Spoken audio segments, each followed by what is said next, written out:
we can't do it because it was impossible. So give us an idea. Give us some clues and hints and stuff. One of the most amazing things about it to me is that if you really read between the lines of various NASA press releases and releases from their various contractors, they've basically acknowledged numerous times that we that we haven't been to the moon. You know, not in so many words, but they'll talk about, you know, a return mission and what it will require. And, you know, various times they have said that, you know, before we can quote unquote go back to the moon, we have to develop a new spacesuit material, because none of the materials that we currently have would withstand the environmental extremes on the moon, the temperature fluctuations and whatnot. And, you know, yet supposedly we had a material that worked perfectly fine in 1969, you know, so there's a huge problem there. Yeah, you're right, because the temperature, the heat on the moon gets up to 250 degrees, which is boiling water. We don't have any suits on Earth we can put on and jump in boiling water. We don't have them. They've acknowledged that. Yeah. They've said that, you know, we need to develop some type of a radiation shield, not just for the spaceships, but for while they're on the moon and working on the moon. And they've put out artist renditions of these elaborate shields that would have to be constructed on the surface of the moon in order for our astronauts to you know, stay there for any length of time and work there. And, you know, we didn't have any of that in 1969, but now we need it, you know, and they say, you know, if we were to send back a rover now, it would have to be launched in a separate launch vehicle, you know, it would require a completely separate launch, whereas in 1969 we had no problem stowing 3 astronauts in a dune buggy on the, you know, the landing craft. And, you know, they've talked about problems with re-entry that have to be worked out. They've talked about how the lunar dust would be a huge problem and that they'd have to develop all new technology to maintain a completely dust-free environment inside the landing vehicle. You know, they've talked about these special ports where the suits would like dock to the outside of the craft with these special portals where they would basically back into the suits through the crafts, and then to get back into the craft, they'd have to sort of reverse that procedure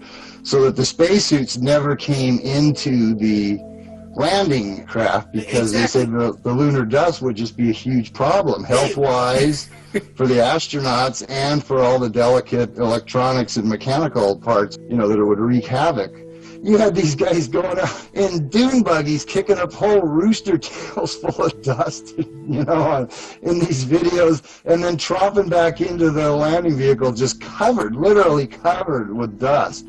And no problem. Then you go into zero gravity, that dust is going to be everywhere. In the air, in your eyes. It's going to be in your eyes. There's no way you can that thing is going to be like a snow globe full of, you know.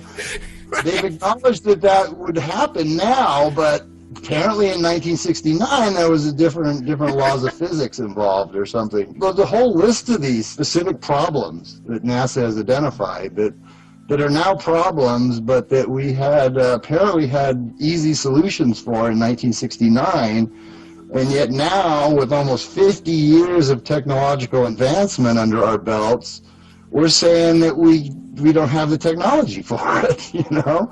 So there's obviously a huge disconnect there. They could barely get the 2 astronauts in there. These things were supposed to be, you know, just designed for just a bare minimum of space, you know, enough to hold 2 astronauts. It couldn't even hold the 3rd astronaut, you know. He had to stay up in the command module while the other 2 went down and did their thing. And yet, the first few flights, all of a sudden, with no changes whatsoever to the launch vehicle or the landing craft, all of a sudden they had dune buggies on board. These full-size dune buggies that just, miraculously made it to the moon, like stowed in the astronaut carry-on bags or something.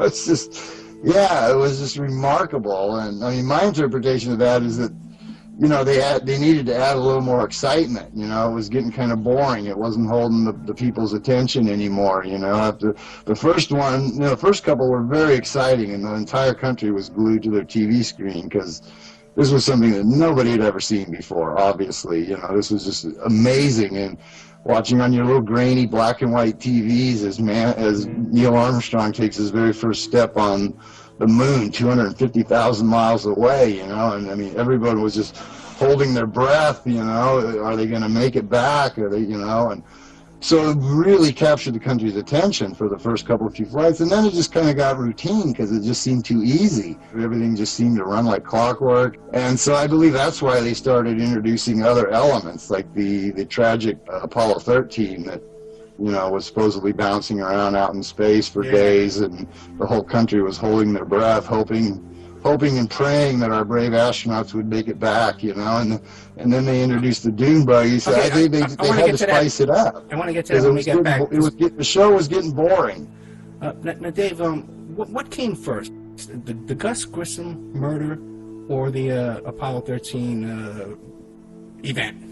The massive fire in the capsule during the test? Yeah, he's the one, the first one, when his capsule came down, it sank in the water.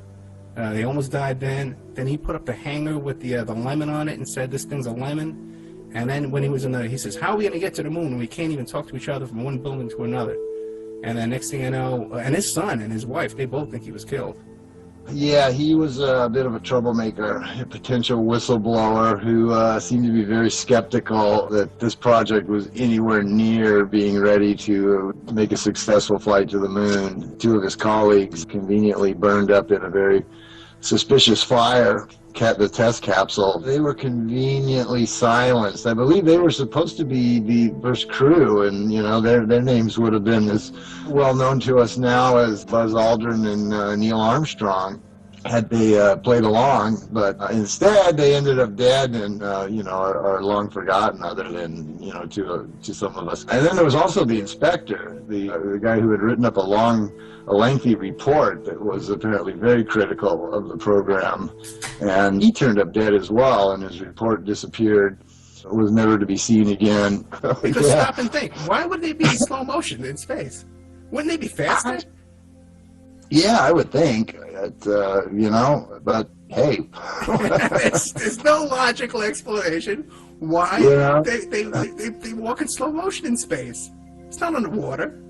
Well, where's the resistance coming from? There's no atmosphere. There's very little gravity. So what is the resistance that's slowing their movements? What makes sense? It doesn't make sense. But, until you saw 2001. I'm not a physicist or whatever. Maybe there's some logical scientific explanation for it, but not that I've seen or heard. It just seems to be just accepted that that's the way it should be. Pretty remarkable technology for the 60s, really. We could beam a live TV signal 250,000 miles back home, without a glitch. I can't even hold a cell phone call nowadays to somebody around the block, but, in those days they had much better technology, apparently. Yeah, people ask me all the time, where do you think these were actually filmed at? I'm like, who knows? It's... could be, any nondescript remote location, there's plenty to choose from, It's certainly one possibility that's been mentioned frequently is that it was filmed on or around Area 51, which is obviously a very tightly controlled base where not likely that any prying eyes would see what was going on. So, definitely a possibility. Yeah, especially at the time, because no one knew about Area 51 back in those days. And it would be inconceivable to even drive out there or travel out in that direction. There would be just no reason to, So now, one thing, though, that the skeptics to this topic, they always bring up is that laser thing. That they said, well, no, we know it's there, because you can go to Texas, and they do it all the time. They shoot this laser against this reflector they left on the moon, and it comes back. And even these astronauts bring it up all the time, too. So what do you think about that? Well, there's several possibilities. There were reports out even before the Apollo landings that they were doing these same types of things with no devices on the moon, that the surface of the moon itself was reflective enough that they could do what they're doing, which is basically like get a precise measurement, I believe it is, from here to the moon based on how much time the signal takes to bounce back or whatever it is. So, one possibility is that there's never have been any reflectors there, and they're just bouncing off of various natural features of the surface of the moon itself.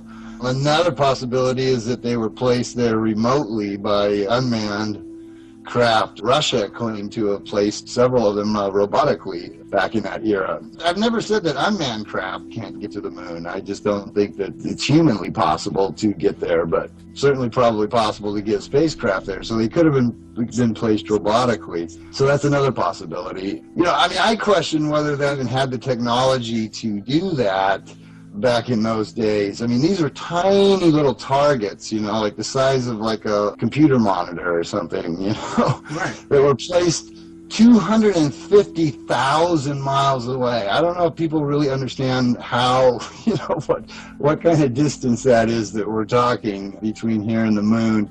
And if you're a photographer, if you've ever used a really long telephoto lens, or if you're a hunter that's used a scope, you know that even from relatively short distances, even a tiny little bit of motion will completely throw off what you're viewing. It doesn't take much at all, and the farther away it is, of course, the more that's amplified. And I really find it very hard to believe that in the 1960s we had lasers or whatever that were accurate enough and stationary enough that could be kept still enough, basically, to focus on a target that tiny, that far away. That just seems very, very hard for me to believe. So I'm inclined to believe that they're just basically bouncing it off of the surface of the moon itself, because that would require a degree of accuracy that's just pretty astonishing, really. Yeah, because back then we didn't even have fax machines, we didn't have email, we didn't have cordless drills. The kids today don't understand that. If I try to tell my kid that, she doesn't understand. Yeah, that's the thing that a lot of people don't understand, right, is what a huge leap it is from what we do now to what we supposedly did in the 60s. People look and say, well, what's the big deal? We put people into orbit. We can put we have a fully functional space station. We have the Hubble telescope. We have the space shuttle. Well, we did have the space shuttle programs, and what's the big difference between that and going to the moon? Well, it's a huge difference, because none of those things have ever gone more than like 300 or 400 miles from the surface of the Earth, None of them. Not the Hubble telescope, not the space station, none of the space shuttles. They've never left low Earth orbit. And they have a huge failure rate, too, as well. And they have a huge failure rate just doing that, right. Exactly. Okay, the Apollo flight supposedly went all the way to the moon and back, 250,000 miles, And a little tin can. Yeah, on one tank of gas. So, to say, well, what's the big deal if we can launch space shuttles and this and blah, blah, blah, blah, why couldn't we send them into the moon? It's like saying, if I can walk around the block, why can't I walk around the world? Right. It's exponentially more difficult than anything that we've done since, by far. Just by leaps and bounds. Nothing we have done comes anywhere close, technologically speaking, to what we accomplished in 1969.